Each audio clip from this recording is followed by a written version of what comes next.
Bab 1319 Kalau tidak terjadi kecelakaan. Mu Bei tersenyum kecil, lalu menoleh pada 9 avatarnya. Kalian mulai sekarang namanya. 1, 2, 3. Sampai 9. Sudah, pergi. Latih diri kalian baik-baik. Ia mengeluarkan 9 kapal perang bintang tingkat 10 dimensi. Sebelumnya, ia membunuh cukup banyak kultivator tingkat 10 dimensi. Memang tidak mendapat terlalu banyak batu suan, tapi kapal perang bintang tingkat 10 dimensi justru ia panen belasan buah. Ia memberikan masing-masing avatarnya 1 kapal perang bintang. 9 avatar itu lalu mengemudikan kapal perang bintang mereka masing-masing. Dalam sekejap, semuanya menembus ke dalam langit berbintang dimensi 10, melesat ke 9 arah yang berbeda. Dalam kedipan mata, lenyap tanpa jejak. Mu Bei tersenyum lagi, kemudian memanggil kilin hitam untuk pergi dari sana. Saatnya mencari batu suan. Saat ini, di suatu tempat di luar dimensi 12, 3 perempuan berdiri berdampingan. Di tengah adalah perempuan bergaun putih, di sisi kirinya adalah Su Fan, di sisi kanannya Hong Yan. Ketiganya menatap dimensi 10 dari kejauhan. Sesaat kemudian, Su Fan berkata pada perempuan berbaju putih itu, "Kakak Lin, Tuan Lin Tiandi sudah menyegel 90% sumber aslinya. Sekarang, dia bahkan membagi satu-satunya 10% sumber aslinya menjadi 10 bagian. Artinya, sekarang dia cuma punya 1% potensi sumber asli." Perempuan bergaun putih itu tersenyum tipis. Benar seperti itu. Su Fan dan Hong Yan saling berpandangan, tak kuasa menarik napas dingin. Sekarang mereka berdua jauh lebih kuat daripada Mu Bei. Antara Mu Bei dan mereka sekarang terpaut selisih belasan tingkat dimensi. Namun betapa kuatnya potensi sumber asli Mu Bei justru membuat mereka merasa ngeri. Dengan hanya 1% potensi sumber asli saja, Mu Bei sudah bisa menyeberangi 2 ranah besar untuk membunuh musuh. Kalau kelak seluruh potensi sumber aslinya benar-benar dibuka penuh, itu akan mengerikan sampai ke tingkat apa? Ini bisa saja menjadi Lin Tiandi kedua. Berikutnya, Hong Yan penasaran bertanya pada perempuan bergaun putih itu, "Kakak Lin, kenapa harus menyegel 90% sumber aslinya?" Perempuan bergaun putih itu menjawab, "Karena terlalu kuat. Tubuhnya tidak mampu menanggung. Ayah memang bisa menekannya dengan mudah, tapi itu bukan cara terbaik. Cara terbaik adalah menyegel 90% sumber aslinya, lalu mengirimnya ke 4 dimensi yang memiliki keberadaan reinkarnasi. Biarkan hukum reinkarnasi lebih lanjut menekan dirinya, membantu pertumbuhan awalnya. Juga agar ia kelak bisa menguasai reinkarnasi yang utuh." Ia tersenyum lagi. Dulu, ayah juga karena potensi sumber aslinya terlalu kuat, sampai kakek menyegel 90% sumber aslinya lalu mengirimnya ke 4 dimensi. Membiarkan hukum reinkarnasi membantu menekan. Lalu, karena suatu kebetulan, ayah masuk ke dalam sekte guru besar dan menjadi murid. Guru besar sepanjang jalan melindungi dan membantunya, membantu ayah membentuk tubuh reinkarnasi. Ayah bertarung naik selangkah demi selangkah, sampai akhirnya menguasai reinkarnasi yang lengkap. Mata Su Fan dan Hong Yan bergetar halus. Mereka tahu Lin Tiandi adalah eksistensi yang bertarung naik dari 4 dimensi sampai menjadi tak terkalahkan, tapi mereka tidak tahu kalau Lin Tiandi dulu juga pernah disegel 90% sumber aslinya. Sesaat kemudian, kedua perempuan itu kembali menatap dimensi 10 dari kejauhan. Dilihat dari sudut ini, jejak hidup ayah dan anak ini benar-benar mirip. Setidaknya, sejauh ini, hampir sama persis. Dimensi 10. Pada saat yang sama, Mu Bei meninggalkan tempat ia bersemedi. Dalam waktu singkat ia sudah berjalan sangat jauh. Tepat ketika itu, ia tiba-tiba berhenti melangkah. Kilin hitam bertanya, "Kenapa?" Mu Bei berkata, "Gelombang Suanqi sangat pekat. Mata kilin hitam berkilat, di mana? Mu Bei menutup mata, merasakan dengan saksama. Sesaat kemudian, ia mendadak membuka mata. Cahaya berkilat di dalam matanya. Di hadapannya langsung muncul sebuah retakan besar di ruang. Lalu, ia membawa kilin hitam melangkah masuk. Jalan Agung Ruang. Gerbang Ruang. Sekarang, setelah menguasai Jalan Agung Ruang, ia bisa dengan mudah merobek gerbang ruang dan melakukan perjalanan ruang. Ia dan kilin hitam melesat menembus di dalam ruang. Di sekeliling mereka, tekanan bergulung-gulung laksana ombak besar yang mengamuk, membuat tulang punggung kilin hitam terasa dingin. Ia berkata pada Mu Bei, kalau tekanan ruang ini sampai lepas kendali, ahli tingkat raja pun sepertinya tidak akan sanggup menahannya. Perjalanan ruangmu ini jangan sampai bikin masalah, ya. Mu Bei tertawa, tenang saja. Kalau tidak terjadi kecelakaan, tidak akan ada apa-apa. Saat itu, labu kekacauan melayang keluar, meloncat-loncat ke arah Mu Bei sambil berkata, ngomong-ngomong, di dunia kultivasi ada satu aturan keras yang tidak tertulis. Kalau seseorang mengucapkan kalimat, kalau tidak terjadi kecelakaan, semacam itu, maka kecelakaan pasti segera datang. Mu Bei berkata, minggir. Baru saja kata-kata itu jatuh. Bon. Ruang bergetar hebat. Arus kacau ruang menggulung seperti ombak raksasa. Lorong ruang mendadak jadi tidak stabil. Kilin hitam menggigil. Seluruh sisik di tubuhnya berdiri. Mu Bei melirik labu kekacauan dengan tatapan sangat tidak senang. Labu kekacauan berkata, ini. Apa ini salahku? Mu Bei berkata, mulut sial. Arus kacau ruang semakin menggila. Tekanan ruang berubah menjadi liar dan kacau. Pemandangannya sangat mengerikan. Ia buru-buru mengangkat pertahanan Jalan Agung Ruang, melindungi dirinya, kilin hitam, dan labu kekacauan. Sesaat kemudian, krek, lorong ruang hancur. Sebuah gaya hisap besar yang mengerikan muncul. Ia, kilin hitam, dan labu kekacauan seketika terseret oleh gaya hisap ruang yang menakutkan itu. Sama sekali tak bisa melawan. Kalau bukan karena ada Jalan Agung Ruang melindungi tubuh mereka, gaya hisap ruang sebesar itu akan meremukkan mereka menjadi serpihan dalam sekejap. Beberapa detik kemudian, di depan mereka tiba-tiba muncul satu titik cahaya. Di momen berikutnya, satu manusia, satu binatang, dan satu labu terlempar keluar dari kehampaan besar dan jatuh menghantam tanah. Mu Bei jatuh paling bawah. Kilin hitam menimpa tubuhnya. Labu kekacauan mendarat di atas punggung kilin hitam. Seperti menara manusia yang bertumpuk. Labu kekacauan meloncat-loncat di atas, ke arah kilin hitam dan Mu Bei di bawahnya. Kalian berdua baik sekali. Sampai rela jadi bantalan daging manusia dan bantalan daging binatang untukku. Aku terharu. Mu Bei dan kilin hitam. Sialan, labu busuk ini. Mu Bei bangkit berdiri. Setelah berdiri, ia meneliti sekeliling. Sekarang ia berada di suatu tempat baru. Di sekitar membentang jajaran pegunungan raksasa, satu gunung tersambung dengan yang lain. Partikel aura spiritual di udara sangat pekat. Jauh lebih pekat daripada dunia luar. Namun sesaat kemudian, alisnya berkerut. Aneh. Kenapa rasanya menghilang? Barusan, ia mengikuti gelombang ki ajaib untuk menggerakkan Jalan Agung Ruang. Tapi setelah sampai di sini, gelombang ki ajaib yang begitu tebal tadi justru tidak bisa ia lacak sama sekali.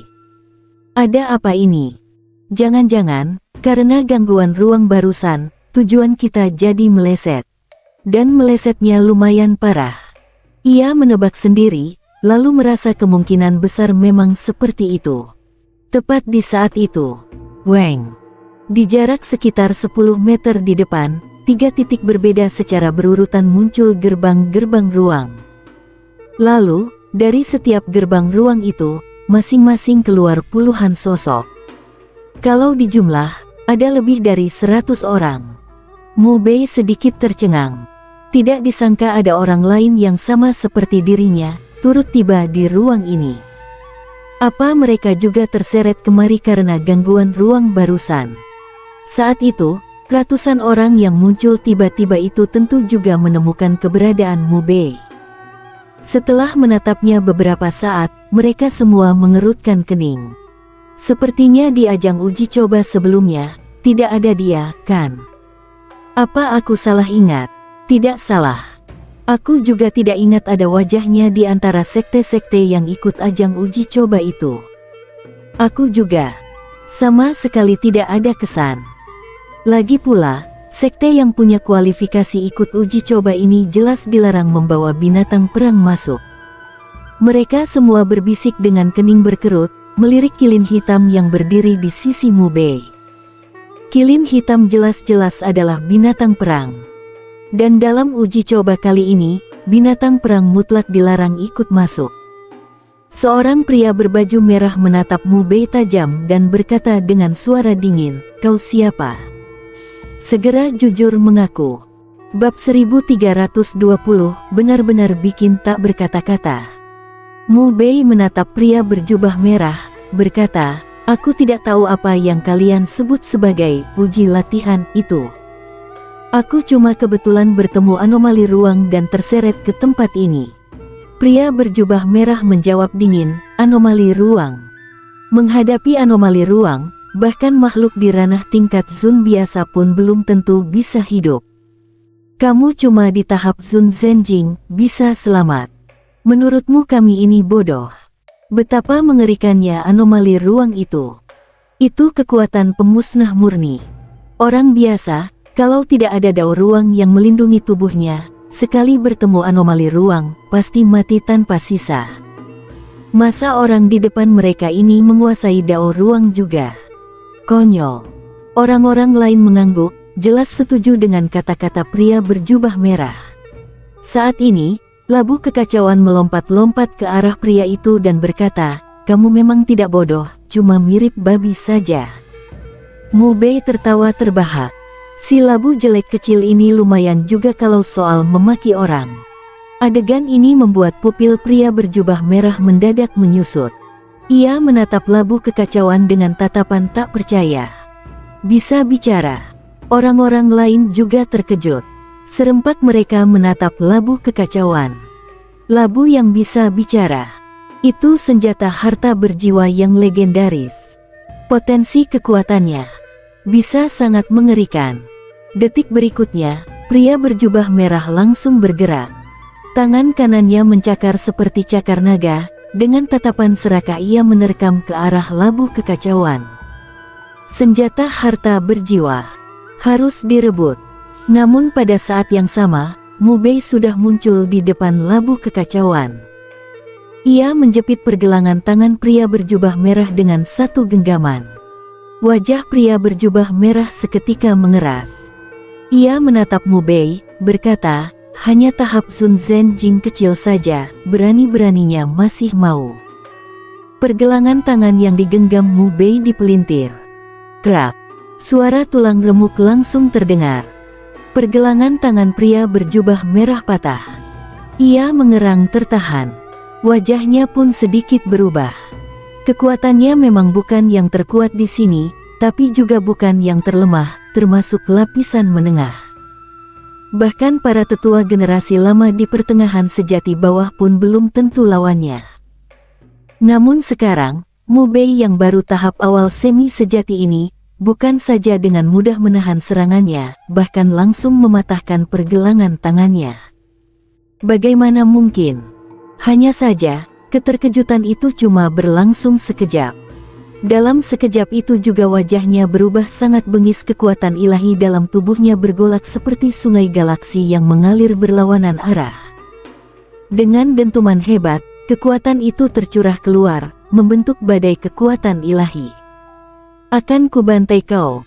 Badai kekuatan ilahi itu luar biasa mengerikan. Ia berubah menjadi gelombang pembantaian yang nyata dan menerjang ganas ke arah Mu Bei. Mu Bei menekuk jari dan menjentik. Sret.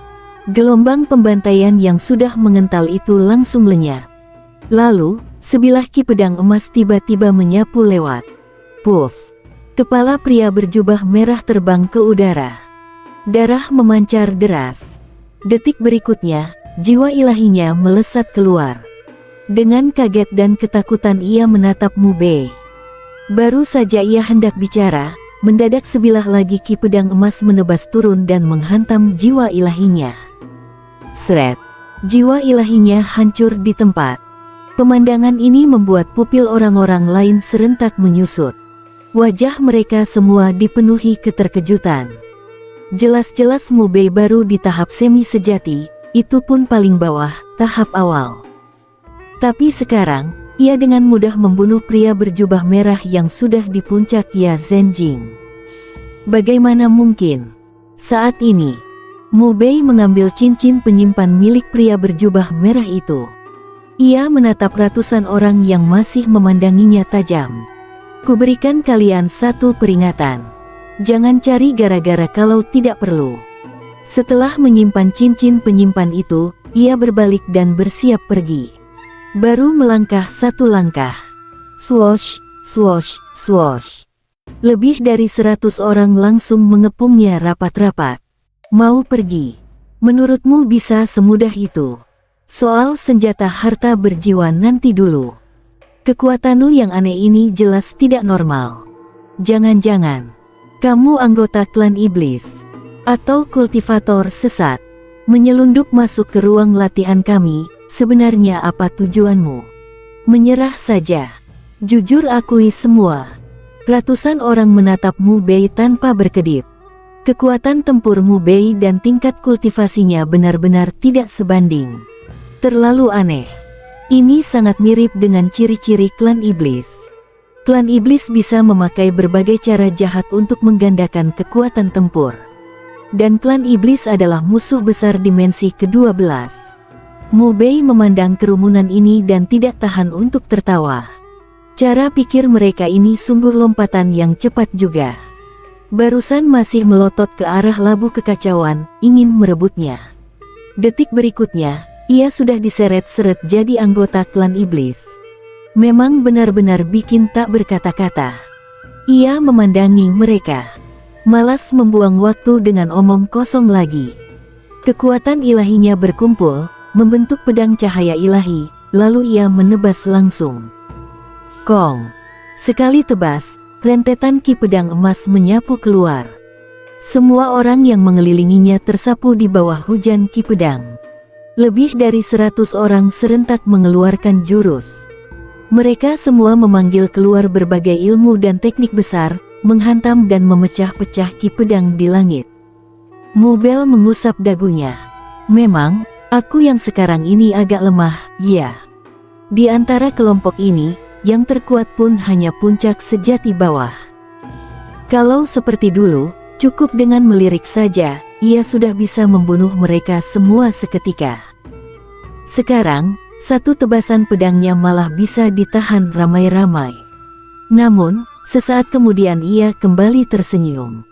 Sama sekali tidak mempermasalahkannya. Sumber potensi aslinya sudah terbagi menjadi 10 bagian. Memang benar kekuatan tempurnya turun drastis, kemampuannya menghadapi musuh dan masalah ikut melemah. Tapi itu bukan apa-apa. Laki-laki yang hebat harus melihat jauh ke depan. Sekarang memanglah melemah. Tapi dilihat dari masa depan, keuntungannya justru sangat besar. Bahkan untuk saat ini pun ada manfaatnya. Kebutuhan sumber dayanya turun tajam. 9 avatar lainnya punya kebutuhan sumber daya yang sama dengannya.